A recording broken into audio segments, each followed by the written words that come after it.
आज हम पौधों में खनिज पोषण के बारे में अध्ययन करेंगे। खनिज क्या है? खनिज वह तत्व हैं जो भूमि में पाए जाते हैं और इन्हीं खनिज तत्वों का अवशोषण पौधे अपनी जैविक क्रियाओं के लिए करते हैं। तो इस तरह से हम जो भूमि से प्राप्त होने वाले तत्व जिनका अवशोषण पौधे जाइलम कोशिकाओं के द्वारा करते हैं, खनिज पोषण कहलाते हैं। तो इस तरह से जितने भी खनिज तत्व हैं जो उनकी जैविक क्रियाओं के लिए आवश्यक होते हैं, carbon, hydrogen, oxygen, nitrogen, phosphorus, potassium, sulphur, calcium, magnesium, manganese, zinc, boron, molybdenum, chlorine, ये सभी क्या हैं? खनिज तत्व हैं जो पौधों के लिए आवश्यक होते हैं और इनका ये अवशोषण करते हैं। तो इन्हीं पौधों में खनिज पोषण के अवशोषण जो कि विभिन्न प्रयोगों के द्वारा हम देखते हैं कि पौधों में खनिज तत्वों की कमी से उनमें बहुत सारी विकृतियां उत्पन्न होती हैं। जैसे आपने पहले भी आपको विभिन्न खनिज तत्वों के कमियों के बारे में और उनसे रोग उत्पन्न या विकृत उत्पन्न होने के बारे में बताया गया है, जैसे कि क्लोरोसिस, हरिमहीनता, ऊतक क्षय, सड़न, मुरझाना, डाईबैक, हाइपरट्रॉफी, स्टेंट वृद्धि, विलगन, पर्णकुंचन, mottling, heart rot, little leaf, सफेद कलिकाएं, ये सभी तत्वों की कमियों से होने वाली बीमारियां हैं जो पादपों में होती हैं। तो इस तरह से हम प्रयोग से सिद्ध करते हैं कि जो भी कमियां हैं उन कमियों को दूर करने के लिए हम इन तत्वों का उपयोग करके उनके रोगों की या उनमें विकृतियां हैं उन विकृतियों को दूर करते हैं। तो इन्हीं को कल्चर माध्यम में तैयार किए हुए जो अलग अलग कल्चर में तैयार किया गया प्रयोग के माध्यम से प्लांट लगाए गए हैं, किसी में एक तत्व की कमी है तो दूसरे में दूसरे तत्व की कमी है। तो इस तरह से क्रमशः 6 बोतलों में विभिन्न खनिज तत्वों की कमियों को दर्शाया गया है, जिसमें हम विभिन्न विकृतियां या उनमें होने वाली बीमारियों के बारे में या उनके विकास या वृद्धि के बारे में जानकारी प्राप्त होती है। तो इन्हीं जानकारियों को प्राप्त करने के बाद ही हम उन तत्वों के उपयोग जिससे ये सामान्य स्थिति में आ जाएं और अपनी वृद्धि और विकास समान ढंग से हो सके। तो इस तरह से ये कल्चर माध्यम में तैयार किए हुए विभिन्न जो कल्चर माध्यम है, सेक्स का संवर्धन विलयन, नॉप का संवर्धन विलयन में अलग अलग यौगिकों का, इनकी प्रतिशत मात्रा और इनकी ग्राम प्रति लीटर अलग अलग है। तो इसके आधार पर एक संवर्धन तैयार करते हैं जो कि अशुद्ध जल में मिलाकर इन्हें तैयार किया जाता है। और इस प्रकार के कल्चर माध्यम में जो तैयार किए जाने वाले पौधे हैं उनमें बहुत अधिक शीघ्रता से वृद्धि होता है। तो इसी के समान एक मृदा रहित खेती या हाइड्रोपोनिक्स,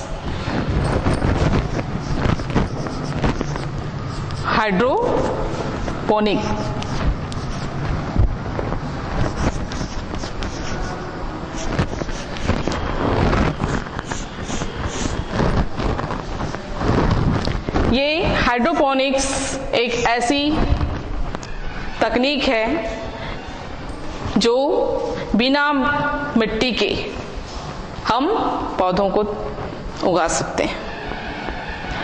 और इस तरह के जो कल्चर माध्यम है, कल्चर माध्यम के द्वारा ही जल को किसी टैंक में लेकर, बड़े टैंक में लेकर विभिन्न जो कल्चर में बनाए गए जो लवण की प्रतिशत मात्रा है उनको मिलाया जाता है और उस पर पौधों को उगाया जाता है। तो इसके लिए एक कंटेनर होता है और इस कंटेनर में एक कॉर्क से बना होता है जिसमें प्लांट लगाते हैं।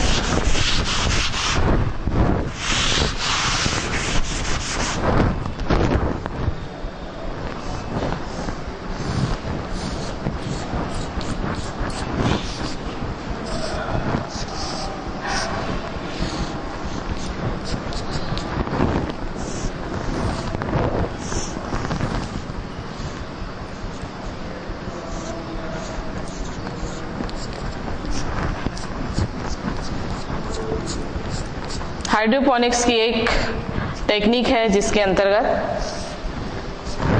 कल्चर माध्यम में तैयार किया गया मीडियम और इस मीडियम में प्लांट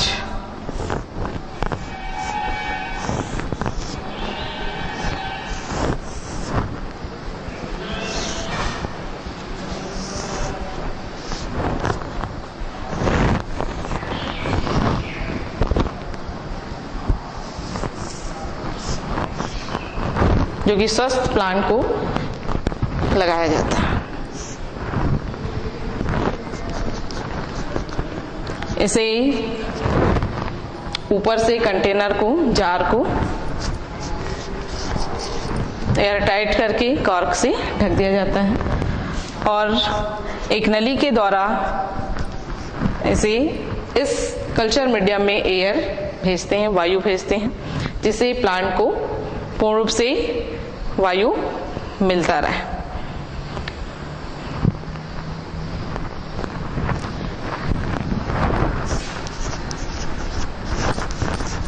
सीडलिंग प्लांट, स्वस्थ जो नया प्लांट होता है, सबसे पहले ग्रोथ जो होती है इस तरह के प्लांट को लगाकर इस हाइड्रोपोनिक के माध्यम से हम उगा सकते हैं।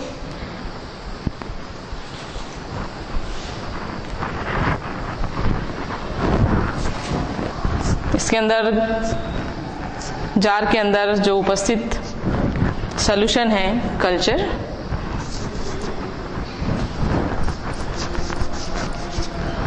सॉल्यूशन, इस कल्चर सॉल्यूशन में विभिन्न वैज्ञानिकों के द्वारा एक निश्चित माप पर तैयार किए गए संवर्धित तत्वों को डाला जाता है। अशुद्ध जल होता है और निश्चित यौगिकों का मिश्रण होता है और इस तरह से ये प्लांट ग्रोथ करके, नया प्लांट ग्रोथ करके इसमें फ्लावरिंग हो सकती है, फ्रूट बन सकते हैं। तो इस प्रकार हाइड्रोपोनिक्स की सबसे पहले WF गैरिक ने 1929 WF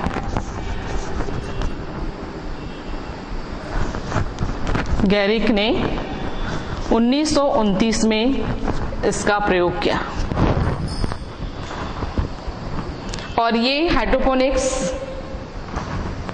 उन क्षेत्रों में जहां पर मिट्टी नहीं पाए जाते या ऐसे स्थानों पर जहां बहुमंजिली इमारतें होती हैं, उन क्षेत्रों पर बृहद रूप से हाइड्रोपोनिक्स के माध्यम से पौधे तैयार कर सकते हैं।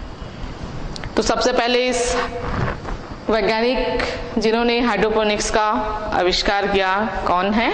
WF गैरिक।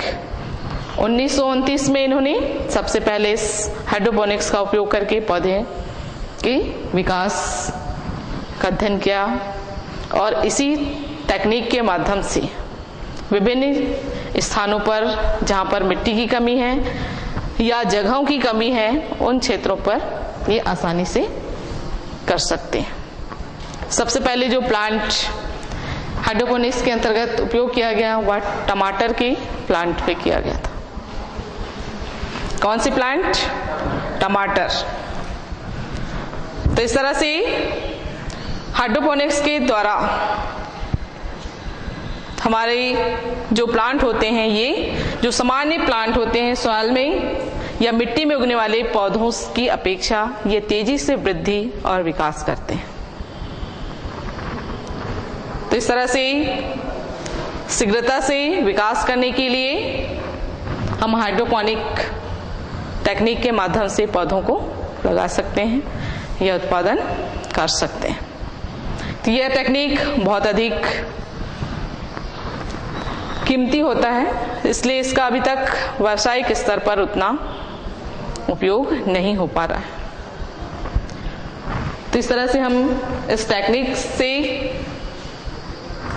बहुत से पौधों को हम आसानी से उगाने के लिए या जल्दी उत्पादन प्राप्त करने के लिए हाइड्रोपोनिक्स के माध्यम से हम तैयार कर सकते हैं।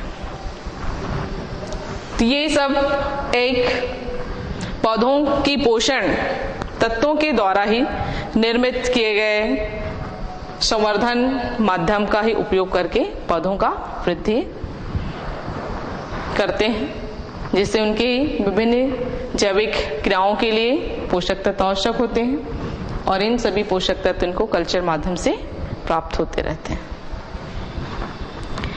इस हाइड्रोपोनिक्स की हानियां भी, क्योंकि इन्हें हम सभी जगह उपयोग नहीं कर सकते और इसमें केवल ऐसे प्लांट को लेते हैं जो भूमि में नहीं ज्यादा ग्रोथ नहीं करते, उन प्लांटों को इसमें कर सकते हैं, या जली प्लांट ले सकते हैं इसमें। तो इस तरह से ये टेक्निक जो है ये बहुत कॉस्टली कीमती होता है, इसलिए इसका उपयोग ज्यादातर नहीं हो पाता। तो आज हम विभिन्न कल्चर के माध्यम से पौधों की वृद्धि और विकास के बारे में और उनसे होने वाली कमियों से होने वाली जो बीमारियां हैं उनके बारे में अब हम अध्ययन किए। इसी के तरह खनिज तत्वों का अवशोषण की क्रियाविधि, खनिज तत्वों का अवशोषण किस तरह से होता है।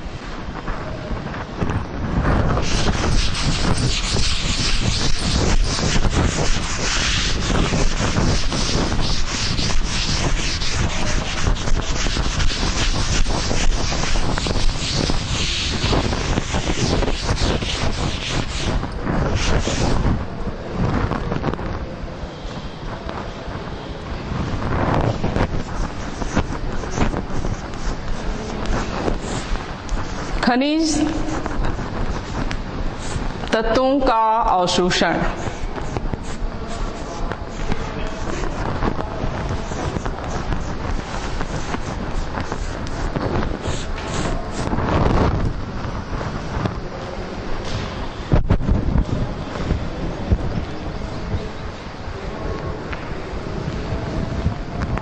खनिज तत्वों का अवशोषण पौधे कैसे करते हैं? जड़ों के द्वारा।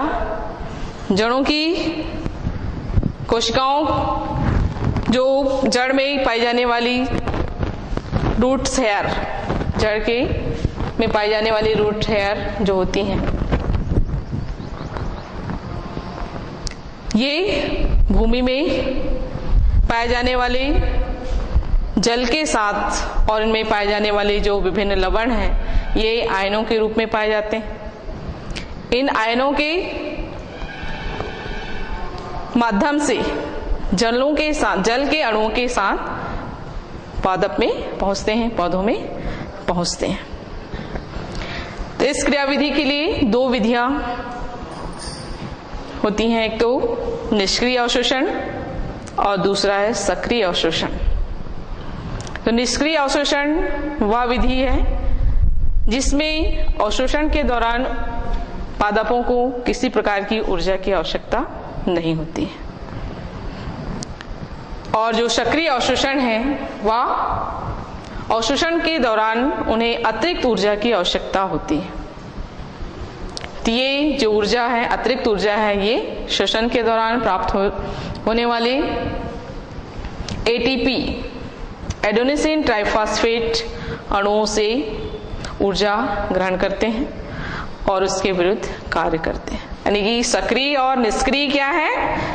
निष्क्रिय अवशोषण वह अभिक्रिया है जिसमें ऊर्जा की आवश्यकता नहीं होती और सक्रिय अवशोषण वह है जिसमें ऊर्जा की आवश्यकता होती है। सक्रिय, इसमें सबसे पहले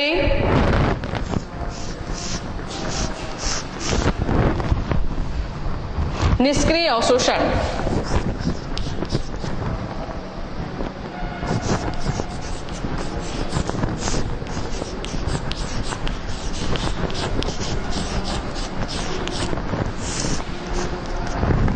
निष्क्रिय अवशोषण वह अवशोषण है जिसमें ऊर्जा की आवश्यकता नहीं होती।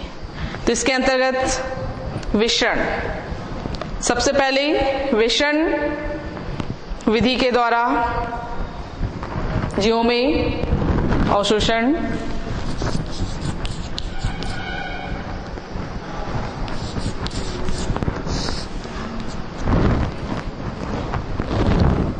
पौधों की जड़ों में पाई जाने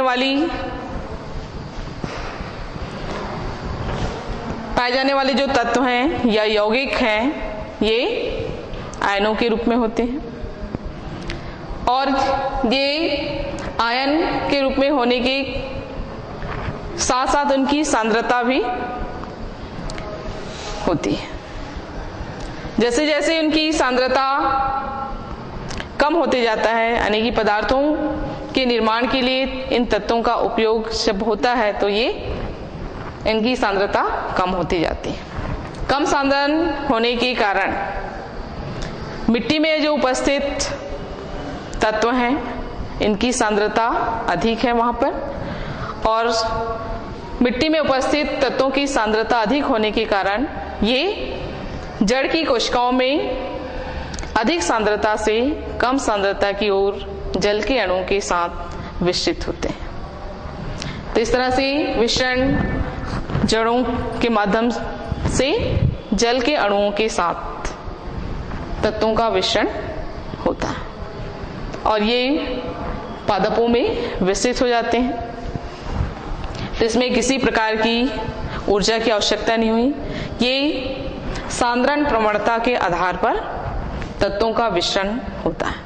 अधिक सांद्रता से कम सांद्रता की ओर तत्व के आयन्स विस्तृत होते हैं, वह है सांद्रण प्रवणता।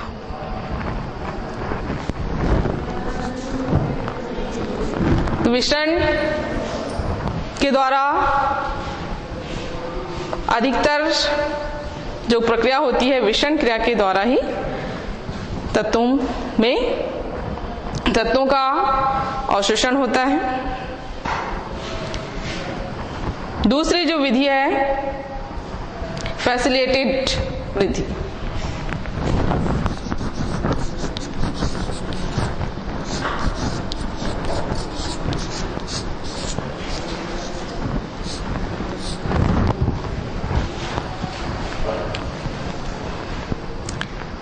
इस फैसिलिटेटेड विधि के अंतर्गत जितने भी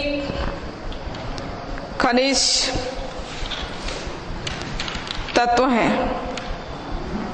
ये प्लाज्मा झिल्ली में उपस्थित प्रोटीन के माध्यम से, प्रोटीन के जो अणु हैं ये वाहक का काम करते हैं और ये भी सांद्रण प्रवणता की माध्यम से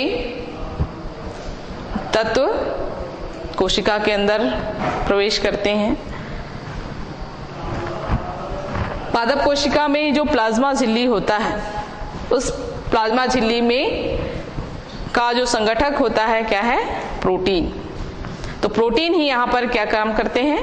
वाहक का काम करता है और ये प्रोटीन तत्वों को अवशोषित करके अधिक सांद्रता से कम सांद्रता की ओर विस्तृत करते हैं। तो इस तरह से विषण की क्रिया के द्वारा भी यहाँ पर फैसिलिटेटेड माध्यम से खनिज तत्वों का अवशोषण होता है। इसी तरह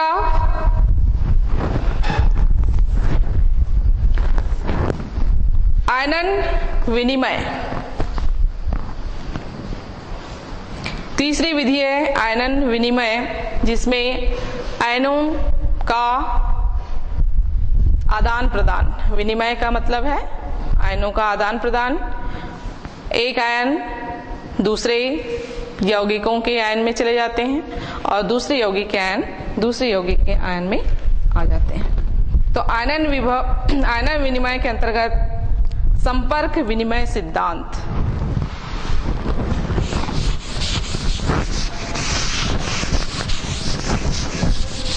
निष्क्रिय अवशोषण के अंतर्गत ही है आयनन विनिमय सिद्धांत।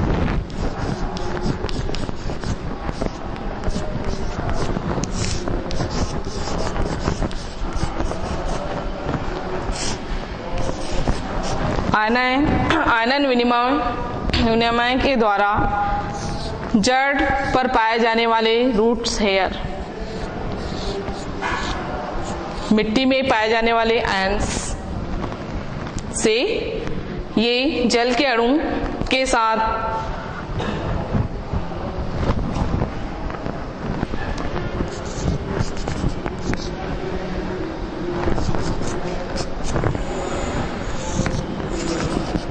मिसेल के रूप में उपस्थित होते हैं।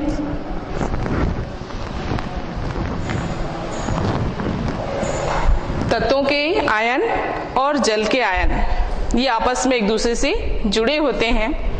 तो इनमें आयनों का जो विनिमय होता है ये हाइड्रोजन बंधों के द्वारा जुड़े होते हैं, जो कि आसानी से एक दूसरे पर ये अतिव्यापन के माध्यम से विनिमय होता है। एक दूसरे पर ओवरलैपिंग होने के बाद हाइड्रोजन आयन पोटेशियम आयन में चला जाता है, पोटेशियम आयन बना लेता है। पोटेशियम आयन हाइड्रोजन आयन में आयनों का आदान प्रदान रूट हेयर्स के अंदर आयनों के प्रवेश जल के अणुओं के साथ जल में प्रवेश करते हैं। तो यहाँ पर सॉइल के साथ जो क्ले मिसल्स का निर्माण होता है, हाइड्रोजन आयन, जल के अणु और तत्वों के अणु।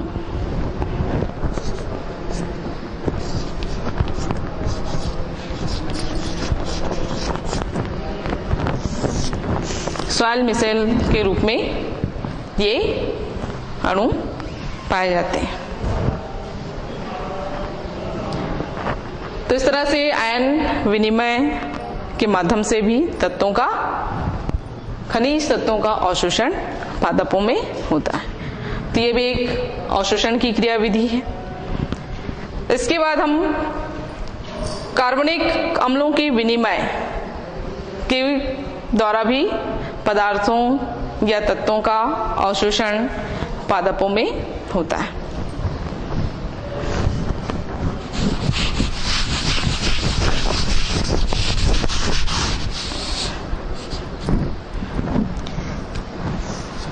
जड़ की संरचना, जिसमें बाहरी स्तर पर एपिब्लेमा पर रूट हेयर्स होता है, इसी रूट हेयर में आयनिक जो पदार्थ है, जड़ श्वसन के दौरान कार्बन डाइऑक्साइड मुक्त करता है और ये जल के साथ, भूमि में उपस्थित जल के साथ हाइड्रोजन के साथ मिलकर कार्बनिक अम्ल का निर्माण करते हैं।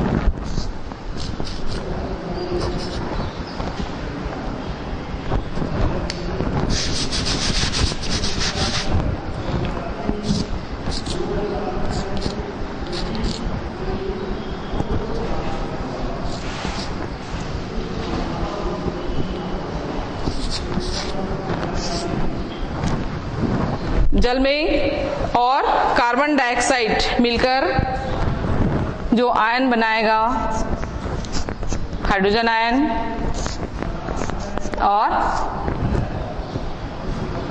कार्बनिक आयन, कार्बनिक आयन का निर्माण करते हैं। CO3।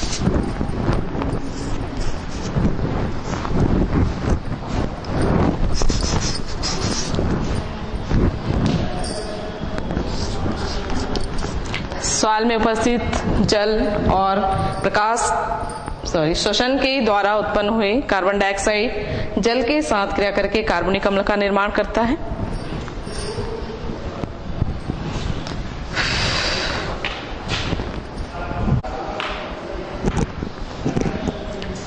आयनन विनिमय के अंतर्गत जड़ों के द्वारा श्वसन की क्रिया के फलस्वरूप कार्बन डाइऑक्साइड निकलता है, तो ये जल के साथ क्रिया करके कार्बनिक अम्ल बनाते हैं। तो ये कार्बनिक अम्ल में कार्बोनेट आयन और सवाल में उपस्थित पोटेशियम आयन ये मिसेल के रूप में सवाल में उपस्थित रहता है।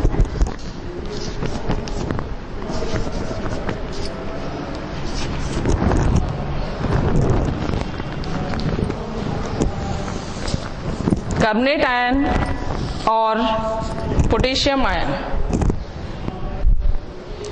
ये कार्बनिक आयन के साथ जुड़कर जलों के माध्यम से अवशोषित होकर पोटेशियम कार्बोनेट के रूप में यौगिक या लवण के रूप में जल के द्वारा जड़ में पहुंचता है। और इस तरह से जड़ में के रूट हेयर पर पहुंचने के बाद इनकी कोशिकाएं रूट की जो संरचना होती है, सबसे पहले एपिबेल्मा, कॉर्टेक्स, फिर एंडोडर्मिस, पेरिसाइकिल के बाद होता है जाइलम कोशिकाएं, जाइलम और फ्लोएम। इसमें जाइलम और फ्लोएम कोशिकाएं अल्टरनेट होती हैं, रेडियल कंडीशन, जिसमें एक के बाद जाइलम होगा, फिर दूसरी कोशिकाएं फ्लोएम। तो जाइलम की कोशिकाएं जहां पर सबसे छोटे जाइलम होते हैं, प्रोटोजाइलम, ये जल के अणु को पहुंचाते हैं। जल को अणु को पहुंचाने के बाद प्रोटोजाइलम से मेटाजाइलम और इस तरह से जाइलम कोशिकाओं में आपस में ये विकसित हो जाते हैं। सभी जाइलम कोशिकाएं जो जड़ से तना तक इन जाइलम कोशिकाओं के माध्यम से खनिज तत्व पादपों के विभिन्न भागों तक पहुंचाए जाते हैं। तो इस तरह से आयनन विनिमय के माध्यम से खनिज तत्वों का अवशोषण क्रिया होता है। यह क्रिया किसके अंतर्गत आता है? निष्क्रिय अवशोषण। किसके अंतर्गत है? निष्क्रिय अवशोषण। तो जिसमें निष्क्रिय अवशोषण वह अवशोषण है जिसमें ऊर्जा की आवश्यकता नहीं होती और यह विषण प्रवणता, सांद्रण प्रवणता के आधार पर ये विकसित होते हैं। दूसरा अवशोषण क्रिया है जिसमें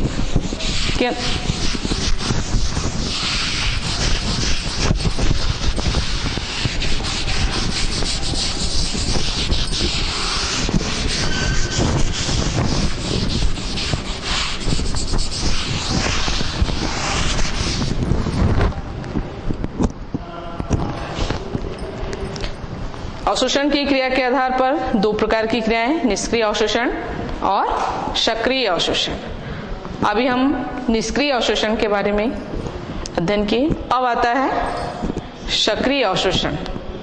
सक्रिय अवशोषण जिसमें इस क्रियाओं के लिए विशेष रूप से ऊर्जा की आवश्यकता होती है। बिना ऊर्जा की या अवशोषण की क्रिया नहीं हो सकती और यह अवशोषण की क्रिया पौधे में श्वसन के दौरान बने एटीपी का जब निर्माण होता है तो इन एटीपी से ही ये ऊर्जा प्राप्त करते हैं। एटीपी यानी एडेनोसिन ट्राइफॉस्फेट, जो कि प्रकाश संश्लेषण के द्वारा भी बनते हैं और श्वसन की क्रिया के द्वारा भी उत्पन्न होते हैं। इसमें सक्रिय अवशोषण मुख्य रूप से जैसे कि जलीय पादप हैबर ने नाइटेला नमक शैवाल जो कि जलीय पादप है, उस कोशिका में, शैवाल की कोशिका में बहुत अधिक पोटेशियम आयन की मात्रा पाई जाती है, लेकिन ये पोटेशियम आयन का अवशोषण करते हैं और इस अवशोषण के लिए ऊर्जा की आवश्यकता होती है और ये ऊर्जा एटीपी के रूप में संश्लेषित ऊर्जा से प्राप्त करते हैं। कोशिका के अंदर पोटेशियम आयन की सांद्रता ज्यादा होती है और जल में पोटेशियम आयन की सांद्रता कम होती है। इस अधिक कोशिका के अंदर अधिक सांद्रता होते हुए भी ये पोटेशियम आयनों का अवशोषण करती है। अधिक सांद्रता होने के बावजूद भी पोटेशियम आयन की अवशोषण करते हैं, तो इस अवशोषण के लिए ऊर्जा की आवश्यकता होती है। तो यह सक्रिय अवशोषण क्रिया के द्वारा होता है। इस सक्रिय अवशोषण की क्रिया के लिए विभिन्न वैज्ञानिक ने अलग अलग सिद्धांत प्रस्तुत किए। इसमें है कैरियर सिद्धांत। कैरियर सिद्धांत के आधार पर प्लाज्मा मेम्ब्रेन कोशिका की बाह्यता, जिसमें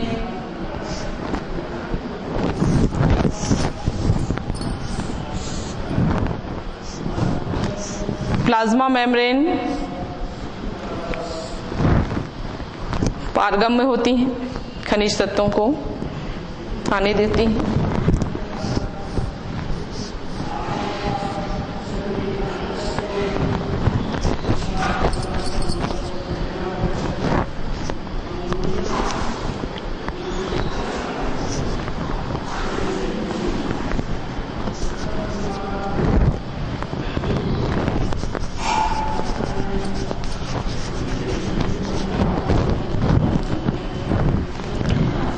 प्लाज्मा मेम्ब्रेन के बाहर, कोशिका के बाहर आयन के रूप में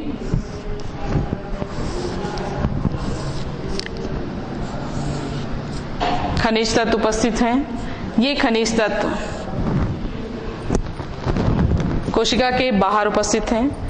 इस कोशिका के बाहर उपस्थित होने के लिए इनमें प्लाज्मा मेम्ब्रेन के अंदर कैरियर की सहायता से इन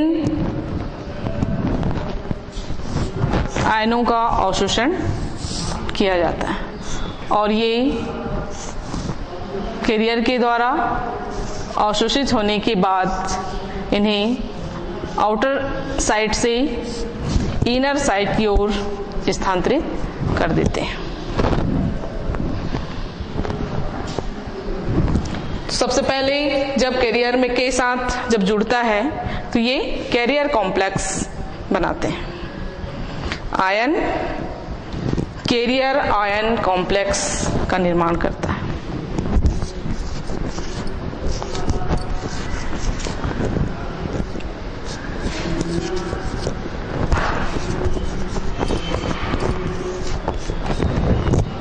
कैरियर आयन कॉम्प्लेक्स बनने के बाद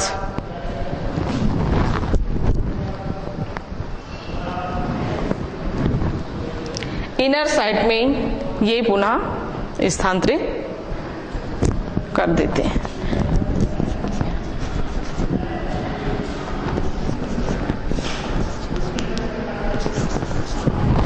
कोशिका के इनर साइड में ये आयन फिर से बाहर स्थानांतरित हो जाएंगे। पहले कैरियर आयन कॉम्प्लेक्स बनता है। कैरियर आयन कॉम्प्लेक्स के बाद ये इनर साइड पर कोशिका के आंतरिक सतह पर आयन के रूप में मुक्त कर दिए जाते हैं।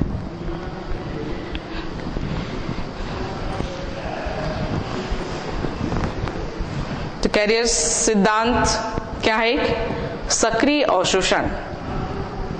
इसके लिए ऊर्जा की आवश्यकता होती है। आयन्स उत्सर्जन, आयन का अवशोषण करने के लिए में ऊर्जा की आवश्यकता होती है और ये प्लाज्मा मेम्ब्रेन में उपस्थित कैरियर के रूप में पाए जाते हैं और ये कैरियर्स आयनों को जोड़ लेते हैं और कैरियर आयन कॉम्प्लेक्स का निर्माण करते हैं।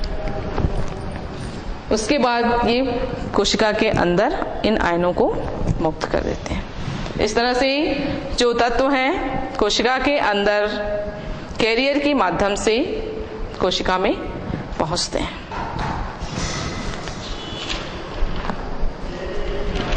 खनिज तत्वों का स्थानांतरण, ये आपने देखे खनिज तत्वों का अवशोषण, जिसमें खनिज तत्वों के अवशोषण की क्रिया के अंतर्गत क्या क्या देखें, सक्रिय अवशोषण और निष्क्रिय अवशोषण। इसके बाद हम खनिज तत्वों का स्थानांतरण किस तरह से पादपों में पहुंचता है।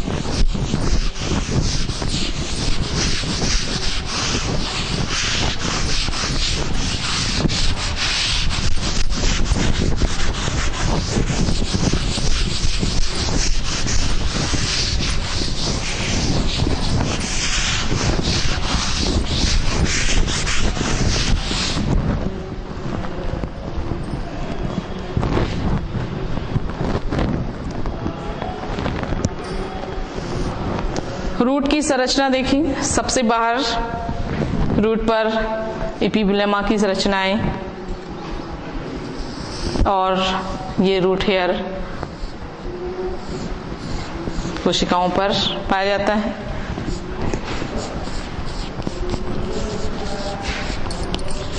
इसके बाद की संरचनाएं कॉर्टेक्स की होती हैं।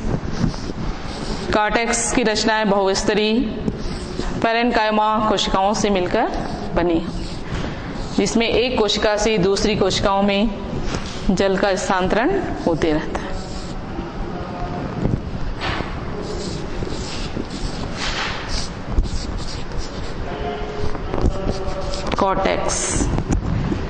कॉर्टेक्स के बाद एंडोडर्मिस की रचनाएं होती हैं।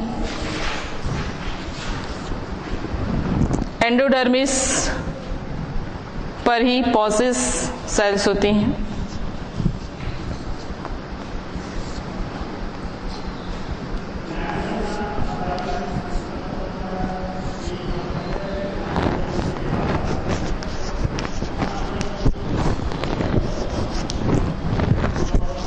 पॉसिस सेल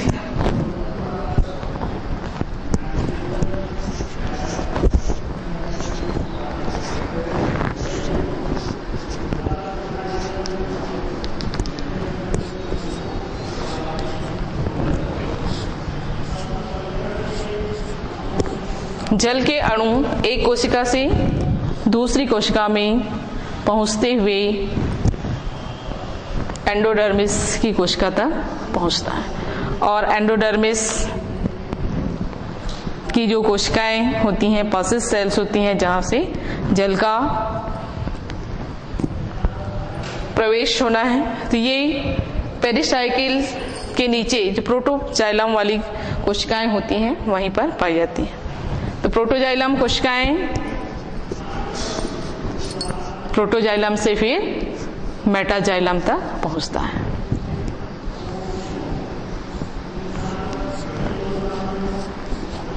ये जाइलम के बाद अल्टरनेट जो रचनाएं होती हैं वह है फ्लोएम।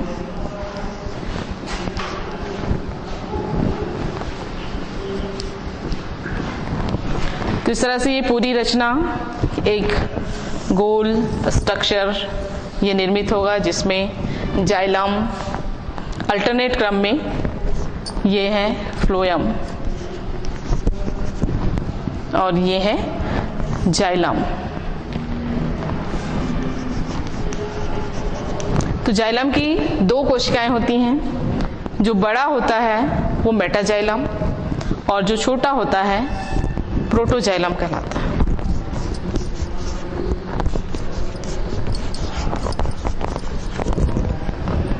और ये है मेटाजाइलम।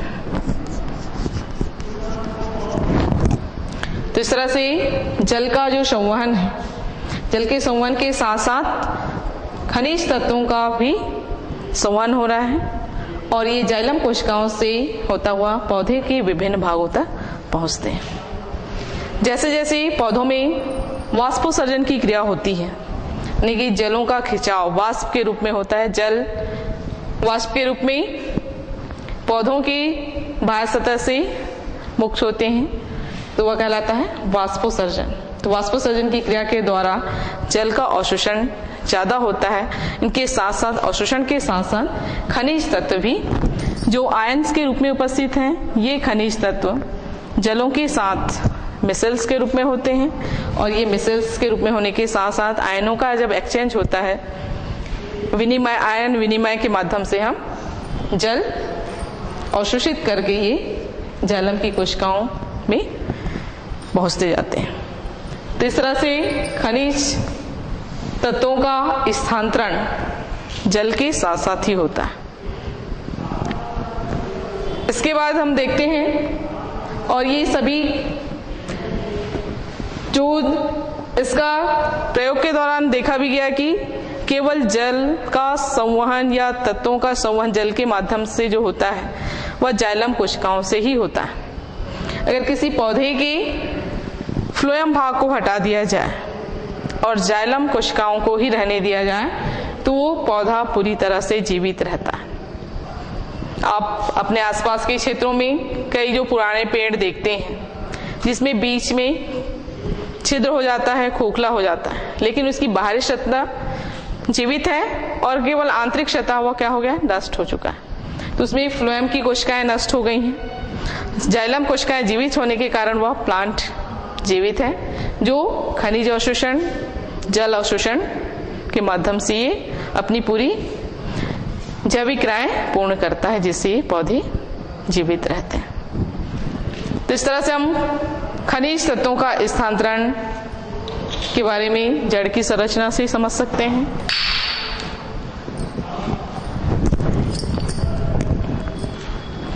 आगे हम खनिज तत्वों का उपयोग हम उर्वरकों के रूप में भी करते हैं।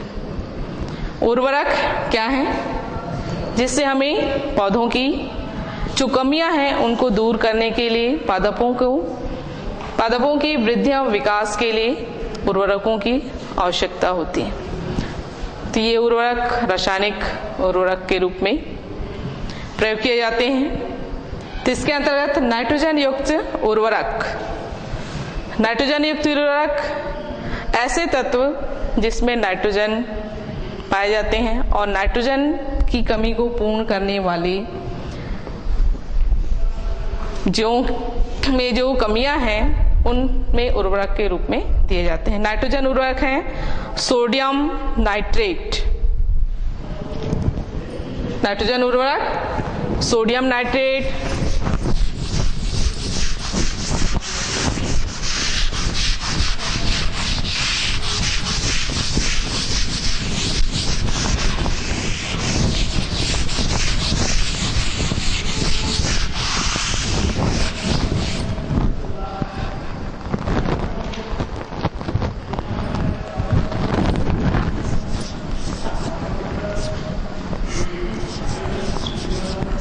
उर्वरक के अंतर्गत है नाइट्रोजन,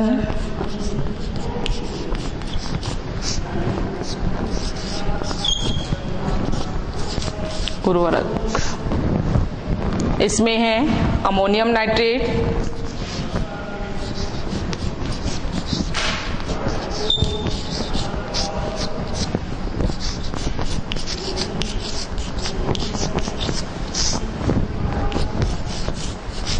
यूरिया जिसमें नाइट्रोजन की मात्रा सबसे अधिक होता है और खेतों में सभी इस नाइट्रोजन यूरिया का उपयोग करते हैं। अमोनियम सल्फेट ये भी एक नाइट्रोजन उर्वरक है। फास्फोरस उर्वरक दूसरा है फास्फोरस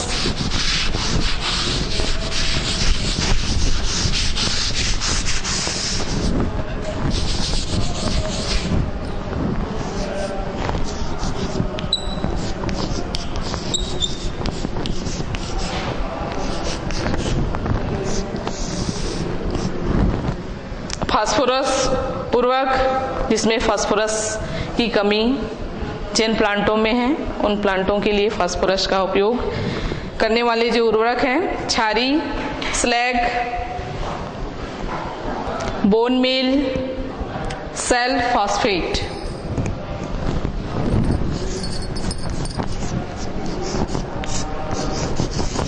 बोन मील, सेल फॉस्फेट।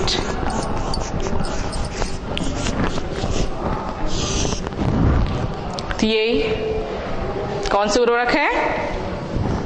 फास्फोरस उर्वरक। इसी तरह पोटास युक्त उर्वरक, जिसके अंतर्गत पोटास के सल्फेट वाले यौगिक होते हैं, ये कहलाते हैं पोटास उर्वरक। तो इस तरह से उर्वरकों को NPK एक नाम दिया गया है। तीनों उर्वरकों का नाम क्या है? NPK, जिसमें ये मिश्रित उर्वरक के नाम से जाने जाते हैं। संपूर्ण उर्वरक NPK, इनकी प्रतिशत होती है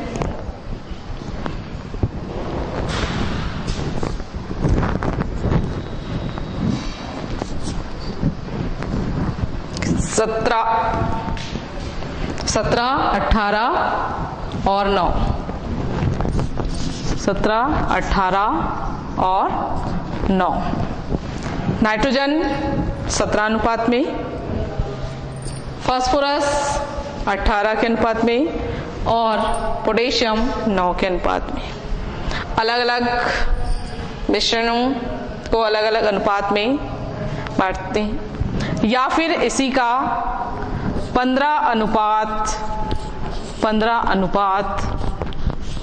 अनुपात लिया जाता है, जिसमें नाइट्रोजन, फास्फोरस और पोटास के अनुपात होते हैं। तो ये दो तरह से इस नाइट्रोजन, फास्फोरस और पोटेशियम से उर्वरक से मिलकर बनाए जाते हैं। तो इसमें तत्वों की कमियों को पूर्ण करने के लिए पर्णिल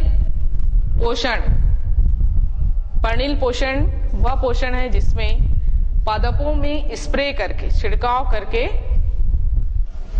पूर्ण करते हैं। तो इस तरह से हम आम पौधों में खनिज पोषण की विभिन्न महत्व, उनकी उपयोगिता, उनकी क्रियाविधियों के बारे में अध्ययन किए। धन्यवाद।